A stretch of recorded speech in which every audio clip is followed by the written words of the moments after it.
देने के लिए पधारे, सहर्ष आप आमंत्रित है। जी बहुत बहुत धन्यवाद। जोहार संचालक महोदय।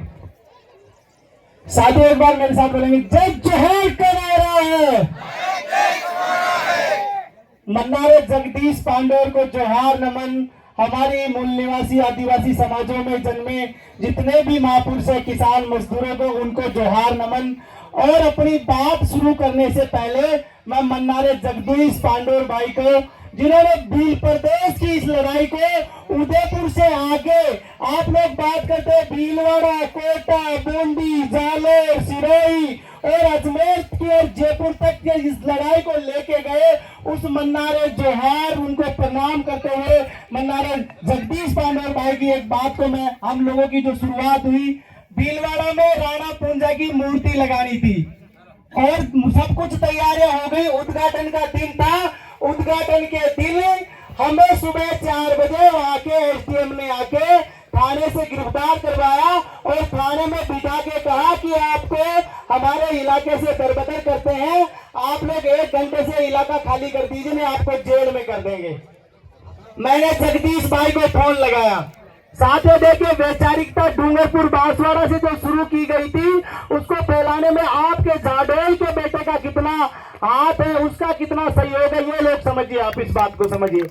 तो मैंने उनको फोन लगाया, उन्होंने लाउड स्पीकर में एसडीएम से बात की और उन्होंने एसडीएम से कहा कि आप इनको दरबदर कर रहे हैं, मैं आपको कहता हूं उनको 1 घंटे में सम्मान वहां पहुंचा दिए जहां से इनको लेके आए, नहीं तो मैं आ रहा हूं और आपको हमारे इलाके से दरबदर कर दूंगा। ये बात आप लोग ध्यान रखिएगा। पुलिस को फोन करने के बाद में मैंने जगदीश पांडेर भाई जब आए, उनके हाथों से उस मूर्ति का उद्घाटन हुआ। वो भीलवाड़ा की सभा उनकी लास्ट की सभा थी। हमारे वहाँ 19 अप्रैल की सभा थी, वो उनके जीवन की अंतिम सभा थी, जिन्होंने उन्होंने संबोधित किया और उन्होंने उस टाइम एक बात कही। आने के बाद में मैंने मजाक में कहा, यार दादा मरवा देते आप तो उन्होंने एक बात कही, वो बात आज मैं आप लोगों को कह के जा रहा हूँ, उस बात को याद रखने की जरूरत है। उन्होंने कहा कि महावीर भाई, मैं शरीर के मरने को मौत नहीं मानता, मैं जमीर के मरने को मौत मानता हूँ। आज ये जगदीश पांडेर जितने भी जमीन से जिंदगी जीने वाले लोग हैं, स्वाभिमान और मान सम्मान के साथ जो जिंदगी जी रहे हैं, उन तमाम लोगों के अंदर जगदीश पांडेर आज जिंदा मैं देख रहा हूँ और उनकी बात को साकार मान रहा हूँ। साथियों, अभी यहाँ से वनवासी और आदिवासी की लड़ाई है, समरसता और समानता की लड़ाई है। इसमें आप लोग तय कर लीजिए। मैं आपको एक कथा सुनाता हूँ, ज्यादा टाइम नहीं लूंगा क्योंकि बहुत से वक्ता है। एक बार जंगल में एक शेर के और एक गधे के लड़ाई हो गई। लड़ाई इस बात पे हुई कि शेर बोल रहा था जो घास होती है वो हरी होती है और गधा कह रहा था कि घास नीली होती है। तो साहब दोनों के लड़ाई हो गई। तो न्याय के लिए वो उस राजा के पास पहुंचे, जंगल के राजा के पास। तो राजा ने कहा, बोला भाई मैं न्याय तो कर दूंगा, लेकिन जो मैं सजा मंजूर करूंगा वो जो अगर गलत होगा उसको सजा पाना होगा। तो बोला जी ठीक है, जो आप सजा मंजूर करेंगे वो गलत आदमी जो हम में से होगा वो सजा पाएगा। तो राजा ने कहा कि 100 कोड़े पड़ेंगे जो भी गलत होगा उसके। तो उन्होंने मंजूर किया कि 100 कोड़े पड़ेंगे। तो क्या होता है, शेर कह रहा है कि घास हरी है, गधा कह रहा है कि घास नीली होती है। तो राजा ने कहा भाई इस शेर के 100 कोड़े मारो, ये कह रहा है घास जो हरी होती है। तो 100 कोड़े मारे गए शेर के। तो शेर तो सही बात कह रहा था कि घास हरी होती है। तो जब गधा शर्त जीत के चला गया तो शेर ने राजा से पूछा, जी घास तो हरी होती है, मेरे 100 कोड़े क्यों मार दिए? तो राजा ने कहा, बोला भाई घास तो हरी होती है, पर ये 100 कोड़े तेरे इसलिए पड़े जो तू उस गधे से जीत रहा था ना, वो इसलिए तेरे 100 कोड़े पड़ रहे गधे से जीतने की वजह से। तो आदिवासी और वनवासी की इस लड़ाई में हम सब आदिवासी हैं और जो लोग ये कह रहे हैं वनवासी है वो गधे लोग हैं और उन गधों को जीतने की कोई जरूरत नहीं है। साथियों देखिए, 4 तरह की क्रांतियां होती है। एक व्यक्तिगत क्रांति होती है, एक आपके सामाजिक क्रांति होती है, एक राजनीतिक क्रांति होती है और एक सांस्कृतिक क्रांति होती है। इन चारों क्रांतियों की उम्र भी होती है। व्यक्तिगत क्रांति की अगर हम लोग बात करें तो व्यक्तिगत क्रांति व्यक्ति की क्रांति होती है। मैंने निर्णय लिया मैं दहेज नहीं लूंगा, दारू नहीं पीऊंगा, तो मेरी मौत के साथ में ये क्रांति खत्म हो जाएगी। तो व्यक्ति की क्रांति थी, व्यक्ति के साथ में ही खत्म हो गई। दूसरी क्रांति होती है समाज की क्रांति, जिसमें समाज ने निर्णय लिया डीजे नहीं बचाएंगे, दारू नहीं पिएंगे, और उसमें कुछ लोग आगे गए बोले दहेज नहीं देंगे, तो कुछ लोगों ने कहा भी हम तो पैसे वाले, हम तो दहेज देंगे। तो समाज की क्रांति की भी कोई ज्यादा उम्र नहीं होती। तीसरी जो क्रांति होती है वो राजनीति की क्रांति होती है, और राजनीति की क्रांति आप इस देश में देखे, मुगलों की भी राजनीति की क्रांति हुई, उनकी सरकार रही, अंग्रेजों को भी राजनीति की क्रांति रही, उनकी सरकार रही, यहाँ तक कि कांग्रेस की भी राजनीति की क्रांति रही, उनकी सरकार रही, और अभी जिन लोगों की राजनीति की क्रांति है उनकी सरकार है। पर क्या आप मुझे बताओ ये लोग स्थायी रह पाए?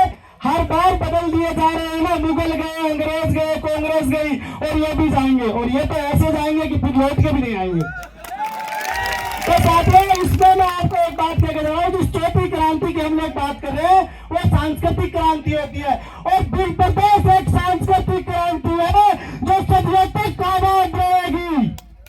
सांस्कृतिक क्रांति ऐसी होती है कि गुरु नानक देव ने आज से 1500 साल पहले सिख संप्रदाय की स्थापना की, अपनी संस्कृति, अपने कल्चर को बचाने के लिए। आज गुरु नानक ने एक आदमी के साथ वो क्रांति की शुरुआत की थी, और आज हजारों की तादाद में पंजाब से लेकर कनाडा तक सिखों का राज है। ये होती है सांस्कृतिक क्रांति की ताकत।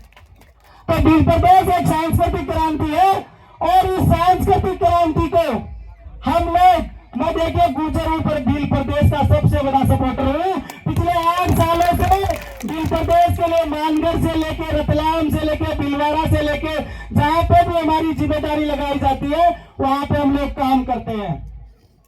भील प्रदेश क्यों जरूरी है? आपके ही सलूंबर के अंदर आपके ही एक दलित भाई की गर्दन काट गई, उस गर्दन को जिंदा और सलामत तो उस्मान स्वाभिमान से सीधा खड़े रखने के लिए भील प्रदेश की जरूरत है। आपके यहाँ पे मणिपुर में आदिवासी बहनों को बिना कपड़े के घुमाया गया, उन बहनों के मान सम्मान को बनाए रखने के लिए भील प्रदेश की जरूरत है। मंडारा जगदीश पांडे के सपने को साकार करने की भील प्रदेश की जरूरत है। और आज मैं देखिए बहुत वक्त है, अपनी बात को विराम दे देता हूं यहीं पर बोल के। जिस प्रकार से इस देश में बैठी ताकतें ब्राह्मणवाद, पूंजीवाद और सामंतवाद के इकट्ठे गठजोड़ के साथ में साम्राज्यवाद के तहत आपके घरों में, आपके जंगलों में, आपकी नदियों पे, इन सब पे कब्जा कर रही है, तो ये लड़ाई आपकी और हमारी साझी लड़ाई है। साझी लड़ाई क्यों है कि आप कहते हैं जंगल छोड़े नहीं, गांव छोड़े बनाई, और हमारे यहाँ हमारी गोजरी भाषा में कहते हैं कि इला न देवी, इला बोलते हैं धरती को, कि इला न देवी आपनी हालर ये हिमराए, पूछ सिखाए ताल रहते मरण बगाड़ी माए। माता अपने बेटों को सिखा रही है, छोटे से बच्चे को पालने में जुलाते हुए। वो माता वो जगदीश पांडेर की जैसी कोई माता है जो कह रहे हैं कि बेटे मर जाना लेकिन अपनी जमीन किसी को मत देना। आज मेरा दुर्भाग्य रहा कि पहली बार जाडोल की धरती पे मैं जगदीश पांडेर भाई की लाश के साथ में आया था, उस आदमी की लाश के साथ में आया था जिसने कंधे से कंधा मिला के भीलवाड़ा में और अजमेर में और पाली, सिरोही में, कोटा बूंदी में हम लोगों के साथ में काम किया। देखिए ये जिस इलाके में आप लोग हैं, भील प्रदेश के मतलब सेंटर है यहाँ पे भील प्रदेश का। आपके यहाँ काम करना बहुत आसान है। आप हमारे इलाके में आके भील प्रदेश का नाम, हम उन जमानों से काम कर रहे हैं, जगदीश भाई हमारे यहाँ उन जमानों से आते थे जब हम कहते थे जोहार तो अगला कहते था मक्का बाजरा।